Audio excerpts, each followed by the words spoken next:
Grain offerings and drink offerings are cut off from the house of Adonai. The Kohanim are mourning those who are serving Adonai. The fields are ruined, the ground is grieving, and the grain is ruined. The new wine dried up, and the olive oil is wretched or rancid. Despair, you farmers. Lament, vine dressers, over the wheat, the barley, the harvest from the field is lost. The vines have withered, the fig trees wilted, also the pomegranate, date palm, and apple tree.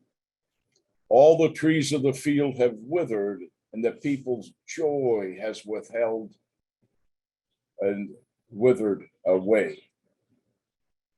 Then in verse 13, there's a call to repentance. And here he says, the Kohanim put on sackcloth and weep and wail. You who serve at the altar, come lie in sackcloth all night long. You who serve my God.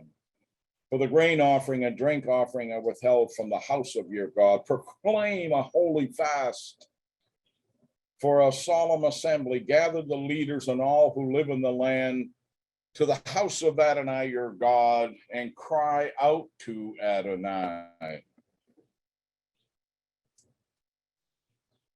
Joel 1:15, it's kind of one of really stands out for me, and I'll read it my redneck way. Oh crap, the day of Adonai is upon us, as destruction from Shaddai is coming. The food is cut off before our very eyes.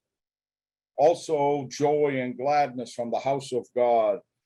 The seed grain is rotting in the furrows. The granaries are deserted. The barns in ruins because the grain has withered. How the animals groan. The herds of cattle are perplexed because they have no pasture. The flocks of sheep bear the punishment too. Adonai, I cry out to you, for the fire has consumed the past. Now, you've got to picture this. The fire has consumed the pastures in the desert, and the flame set ablaze all the trees of the field.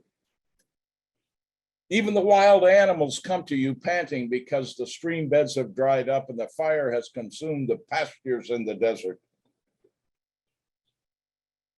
You know, when we read that, you go, wow.